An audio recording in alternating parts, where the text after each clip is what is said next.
Good morning. Gyanodaya classes आप सभी बच्चों का स्वागत करता है। कक्षा 10 के विद्यार्थियों की परीक्षा आने वाली है। ये सब अपनी परीक्षा में लगे रहें। एक दो दिन में आपके परीक्षा का जो सिलेबस है कंप्लीट हो जाएगा। सिलेबस तो कंप्लीट हो चुका है पहले ही, लेकिन हम लोग जो रिवीजन कर रहे थे तो रिवीजन हो चुका है, हो रहा है, और जितना ज़्यादा हो सक रहा है तो हम रिवीजन करवा रहे हैं। आप बेहतर ढंग से अपने रिवीजन की ओर चलते रहें, बेहतर ढंग से परिणाम लेने के लिए कोशिश करते रहें, रिवाइज करते रहें, क्योंकि कहते हैं कि सपने तो संसार देखता है, लेकिन उनको सच करने के लिए, दिन को उजाले करने के लिए, दिन को उजाला करने के लिए रात के अंधेरे में हमें सपने देखना पड़ता है, और रात के अंधेरे में रात को उजाला करना पड़ता है, रात के अंधेरे में पढ़ना पड़ता है, तब जाके कहीं आपको सफलता मिलती है। तो चलिए आइए, हम लोग तैयार हैं। चैप्टर 4 वर्ग समीकरण के कुछ इंपॉर्टेंट क्वेश्चन ऑप्शनल। तो चलिए स्टार्ट करते हैं। पहले तो वर्ग समीकरण है क्या, परिभाषा देख लेते हैं। कभी कभार आ जाता है परिभाषा भी। तो परिभाषा क्या है? ऐसा समीकरण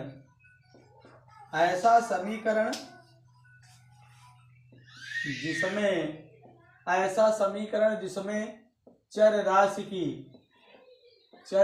की अधिकतम घात 2 हो, चर राशि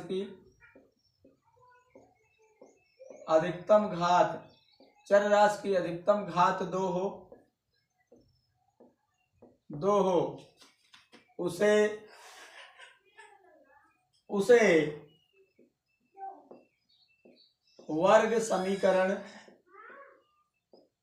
उसे वर्ग समीकरण या द्विघात समीकरण कहते हैं।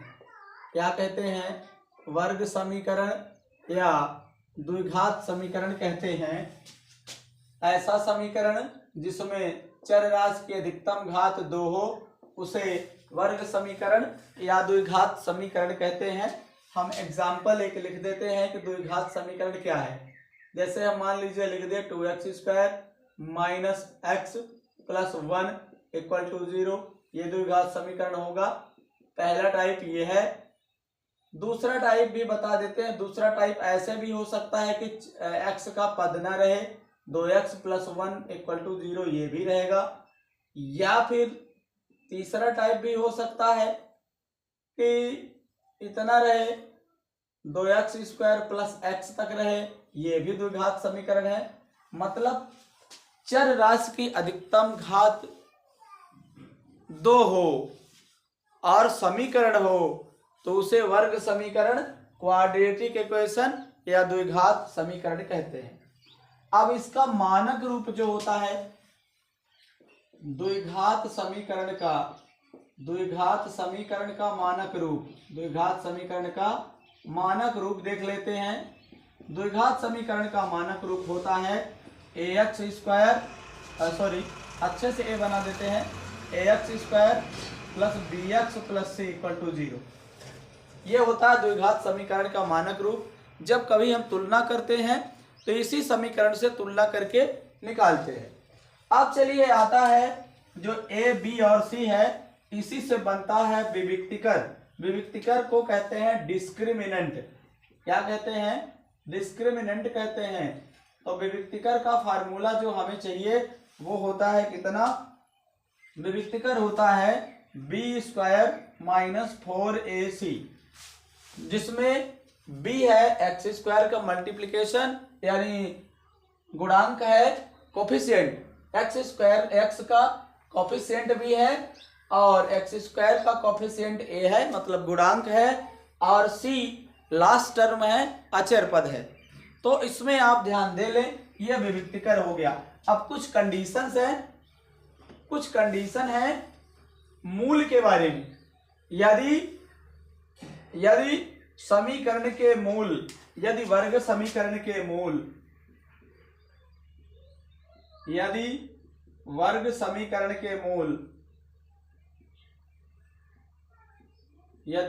समीकरण के मूल अल्फा व बीटा हो तो दो तीन कंडीशन होती हैं, उस कंडीशन को हम क्या करेंगे देख लेते हैं। पहली कंडीशन होती है मूल वास्तविक व बराबर हो। मूल क्या हो? वास्तविक और बराबर हो। तो कंडीशन क्या होगी? कंडीशन होगी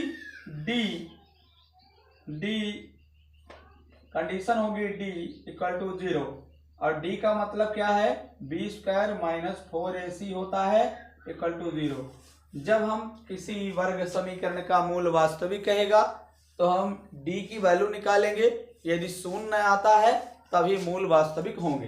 पहली कंडीशन थी। अब दूसरी कंडीशन देख लीजिए क्या होती है। मूल वास्तविक और भिन्न हो, अलग अलग हो, वास्तविक और बराबर था। अब मूल क्या हो जाए? मूल हो जाए मूल वास्तविक और वास्तविक व भिन्न हो। क्या हो? मूल वास्तविक व, जब मूल वास्तविक व भिन्न हो तो क्या हो जाएगा? तो हो जाएगा डी इज ग्रेटर देन 0। तो क्या हो जाएगा? B square minus 4ac equal to 0 हो जाएगा। यदि वास्तविक मूल और भिन्न मूल हो तो क्या हो जाएगा? B square minus 4ac equal to 0 जो था, sorry b square minus 4ac is greater than 1 और 0 होगा। मूल वास्तविक और भिन्न होंगे तो। और कोई मूल ही ना हो, मूल काल्पनिक हो, यदि मूल काल्पनिक हो तो, मूल जब काल्पनिक हो तो क्या हो जाएगा? मूल काल्पनिक होंगे तो हो जाएगा D is less than 0।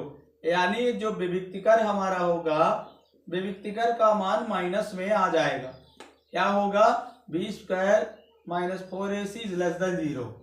Less than 0 का मतलब है विविक्तिकर का मान क्या आ जाएगा? 0 से कम, यानी माइनस में हो जाएगा। अब मूल निकालने के लिए सूत्र लिख लेते हैं। मूल ज्ञात करने के लिए एक विधि है, लिख देते हैं। मूल ज्ञात करने की विधि, करने की विधि एक तो सामान्य विधि है गुणनखंड विधि। क्या है? पहली विधि है गुणनखंड विधि, जो हमेशा से उपयोग हम करते हैं। गुणनखंड विधि है पहली। और दूसरी विधि है श्रीधराचार्य सूत्र विधि। क्या है? श्रीधराचार्य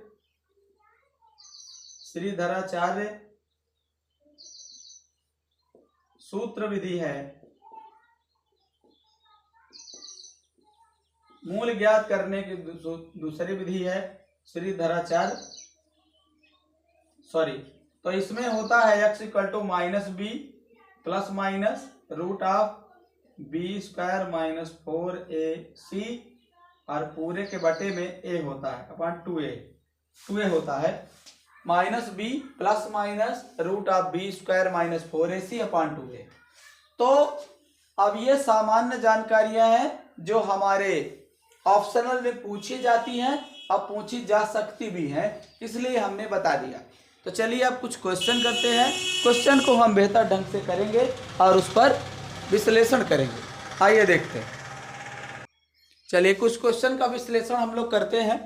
देख लीजिए, एक क्वेश्चन लिखा हुआ है, एक प्रश्न है, वर्ग समीकरण 2x square minus 4x plus 3 बराबर 0 का विविक्तिकर ज्ञात कीजिए व मूलों की प्रकृति ज्ञात करिए। तो विविक्तिकर ये अति लघुत्तरीय प्रश्नों में आएंगे, 2 नंबर के प्रश्न में आएंगे, तो ज्यादातर आप सामान्य इसका विश्लेषण आप कर सकते हैं। चलिए देख लेते हैं। पहले तो दिया हुआ समीकरण लिख लेते हैं। दिया हुआ वर्ग समीकरण, चाहे वर्ग समीकरण लिखें चाहे समीकरण लिख देंगे तो भी काम चल जाएगा। तो ये हो जाएगा 2x square minus 4x plus 3 बराबर 0, ये हो जाएगा। अब इसकी तुलना जो है दिए गए समीकरण की तुलना, दिए गए समीकरण की तुलना मानक वर्ग समीकरण, मानक वर्ग समीकरण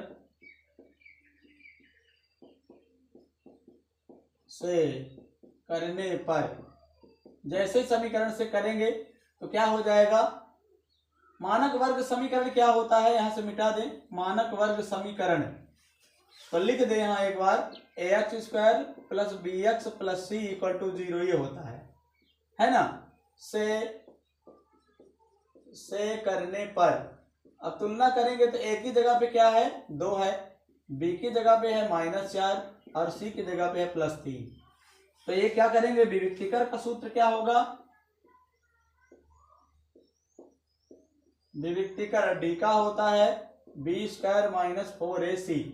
अब देखिए d का मान तो हम निकाल रहे हैं, तो b का मान है -4, तो -4 का वर्ग हो जाएगा ये, और -4 है, a का मान हमारे पास है 2 और c का मान है 3, तो 3 रख लेंगे। अब आगे हम d की वैल्यू निकाल रहे हैं, तो 4 का वर्ग हो जाएगा 16 और माइनस का वर्ग होगा तो प्लस हो जाएगा, -4 दूनी 8, 8 त्रिक 24, तो ये हो जाएगा d का मान हमारे पास क्या हो जाएगा 8 दूनी 16, 8 त्रिक 24, ये -8 हो गया। तो हम क्या देख रहे हैं कि -8 0 से छोटा हो गया, क्योंकि d इज लेस देन 0, इसलिए क्या होगा, मूल काल्पनिक होंगे या मूलों का अस्तित्व नहीं होगा, मूलों का अस्तित्व नहीं होगा। इस तरह से क्वेश्चन हम करेंगे। अब एक बार इसको देख सकते हैं, समझ सकते हैं। एक और एग्जांपल हम लेते हैं, है ना। मूल चाहे काल्पनिक कहें चाहे वास्तविक नहीं है। अब एक समीकरण और निकालते हैं। प्रश्न नंबर 2 है, एक और प्रश्न बुक से हम लिख लेते हैं, उसी को सॉल्व करते हैं। एक प्रश्न और है, कहता है कि k का मान ज्ञात कीजिए। क्या करना है, k का मान निकालना है। तो हम प्रश्न बुक में देख रहे हैं और बुक से बताएंगे। k का मान ज्ञात करिए। क्वेश्चन ये है, k का मान ज्ञात कीजिए, k का मान ज्ञात कीजिए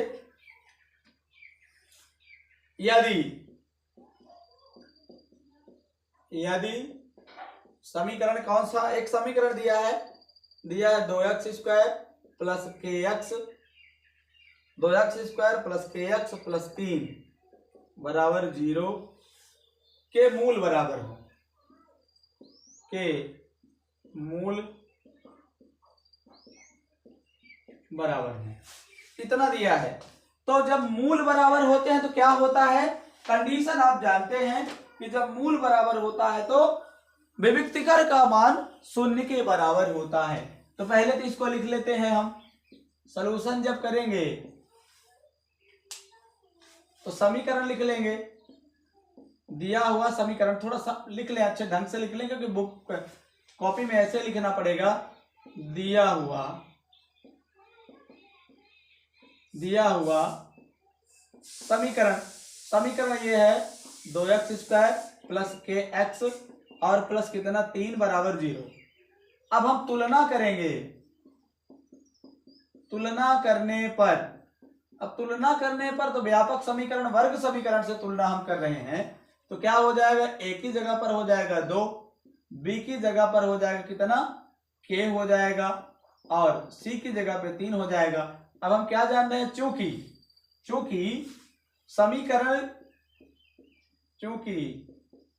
समीकरण के मूल वास्तविक हैं।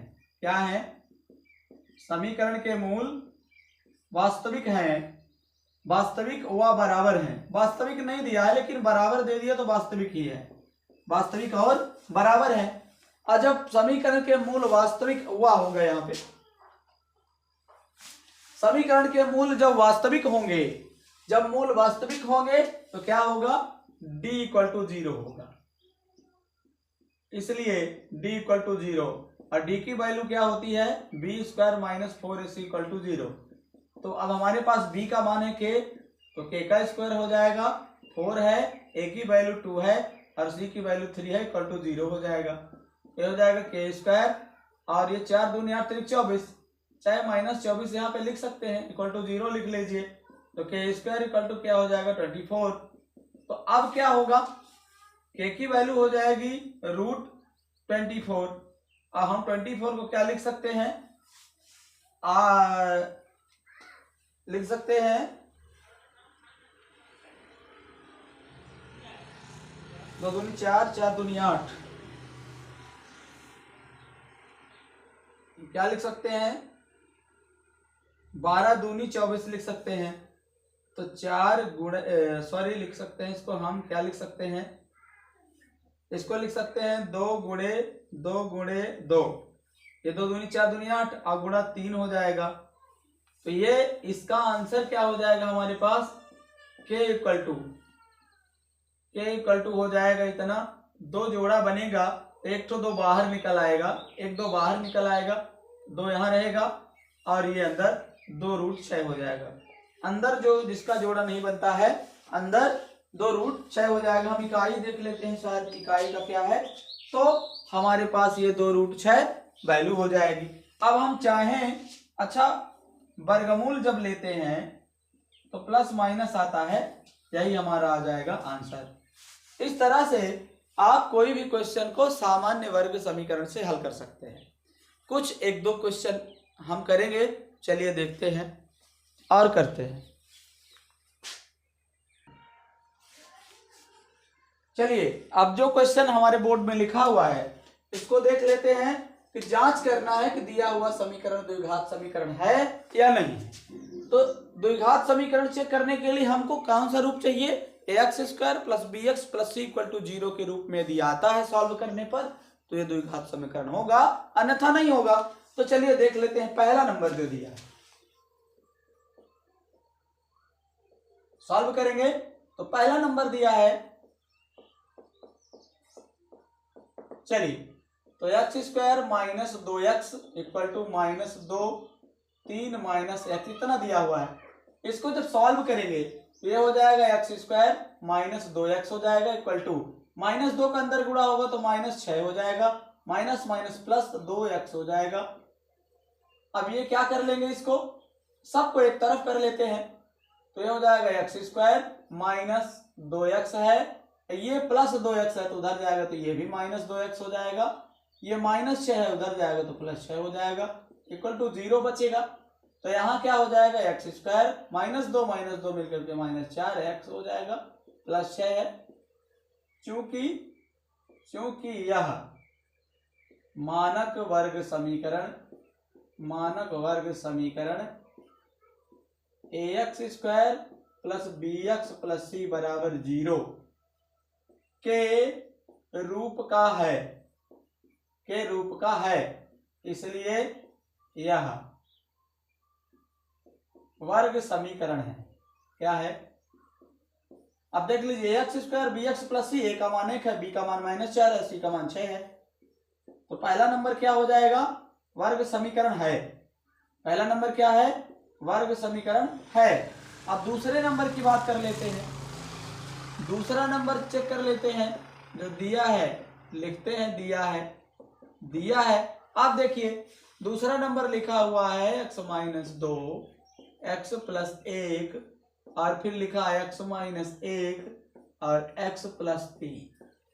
अब ये हो जाएगा, है ना।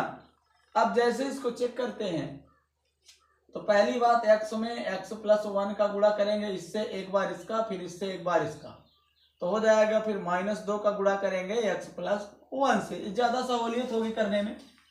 x का गुणा करेंगे x + 3 से, फिर -1 का गुणा कर लेंगे x + 3 से। अब आगे क्या करेंगे, x का गुणा अंदर हो जाएगा तो x² + x हो जाएगा, -2x हो जाएगा, -2 हो जाएगा। क्योंकि ये इसका x में x का तो x², x में 1 का तो 1x, -2 का x से तो -2, माइनस प्लस माइनस हो जाएगा, 2 का x से तो 2 हो जाएगा। अब इसके बाद क्या करें, x का अंदर गुणा हो जाएगा तो हो जाएगा x² + 3x, -1 का अंदर गुणा हो जाएगा तो -x हो जाएगा, -3 हो जाएगा। अब इसको सबको एक साइड कर लें, ये एक्स स्क्वायर दोनों साइड बराबर है तो कट जाएगा। बचेगा क्या, प्लस एक्स यहाँ है और ये माइनस एक्स है, तो यहाँ भी प्लस एक्स हो जाएगा। फिर ये माइनस 2x, सॉरी इसको सब इकट्ठा जोड़ लेते हैं, माइनस 2x है और प्लस 1x है, तो यहाँ माइनस एक्स भर आ जाएगा और ये माइनस 2 यहाँ बच जाएगा। फिर क्या 3x है और 1x है, तो 3 प्लस में है माइनस 1 है, तो 3 में 1 निकल गया तो प्लस 2 हो जाएगा, 2x हो जाएगा और माइनस 3 बचेगा।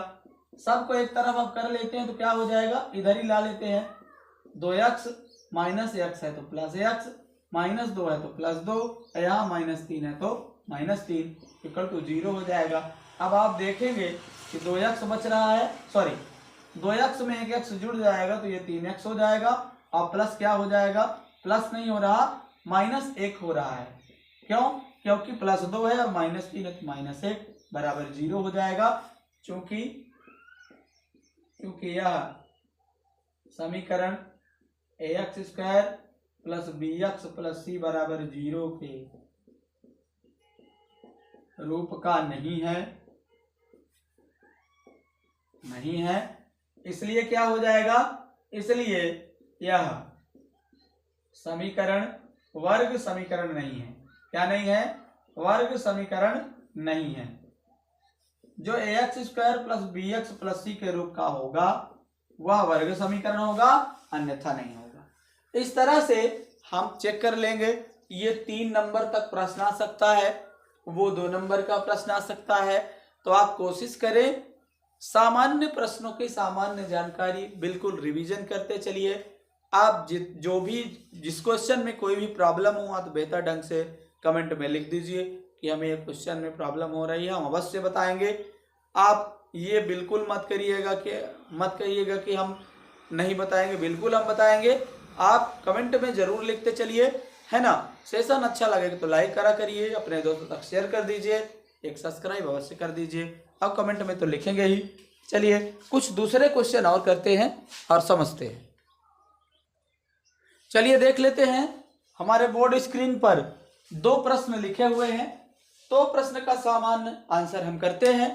ये बहुत ही, ये मत समझिएगा कि हमने एक किनारे से पढ़ाना शुरू किया है, ये रिवीजन बैच है और रिवीजन बैच में हमने बिल्कुल सेलेक्टेड क्वेश्चन उठाए हैं जो आपके एग्जाम में आते हैं, है ना। और चलिए देख लेते हैं, 2 क्रमागत धनात्मक पूर्णांकों का गुणनफल 306 है, तो पूर्णांकों को ज्ञात करने के लिए द्विघात समीकरण बनाइए। तो ये ऑप्शन में भी आ सकता है, अति लघुत्तरी में भी आ सकता है, लघुत्तरी में भी कभी कभी दे देता है। तो चलिए देख लेते हैं क्या होगा।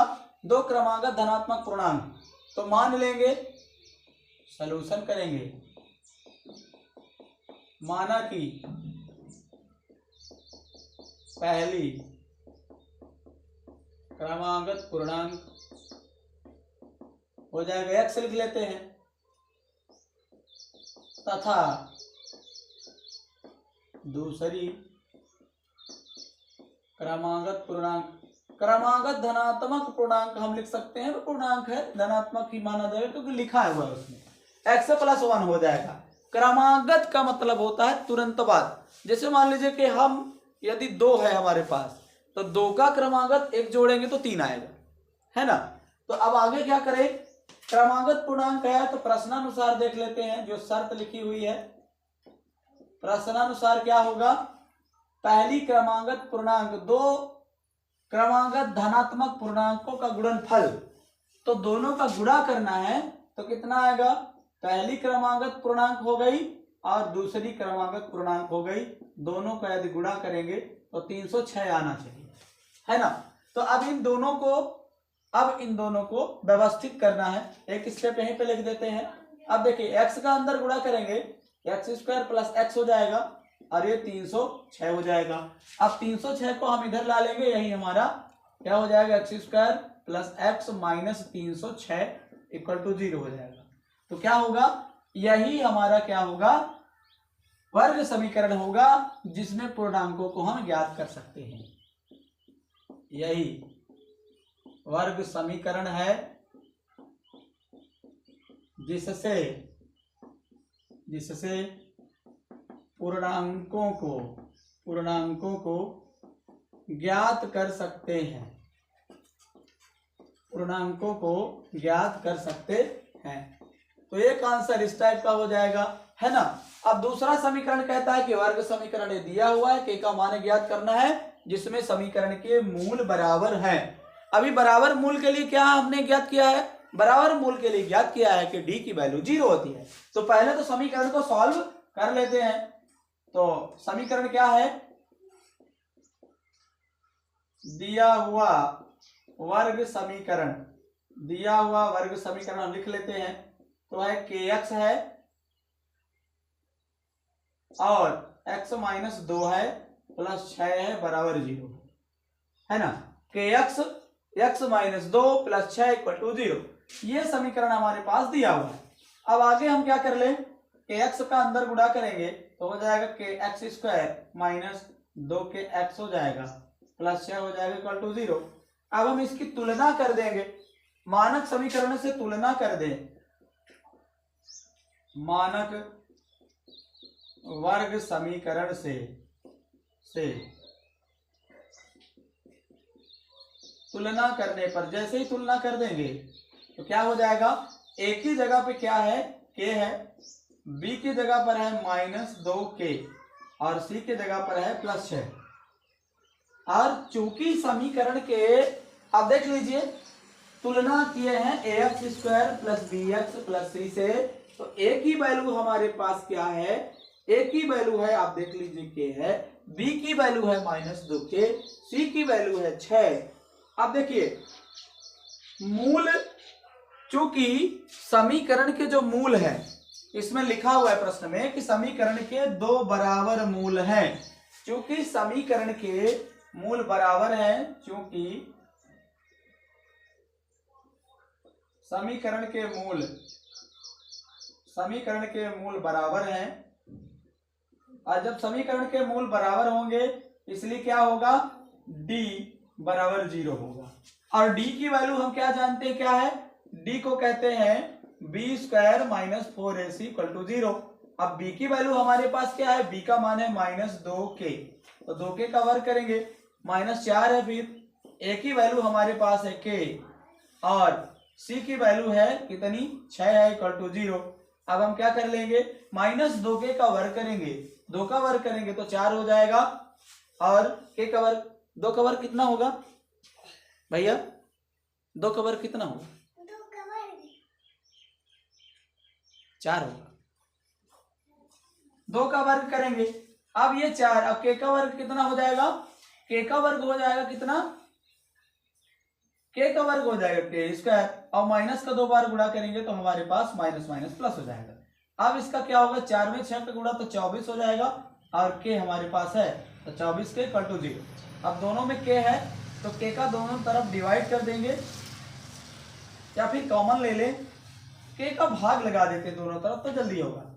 k का भाग देने पर तो जल्दी आंसर पर पहुंचेंगे, नहीं तो कॉमन लेंगे तो 2 स्टेप हमारा ज्यादा चला जाएगा।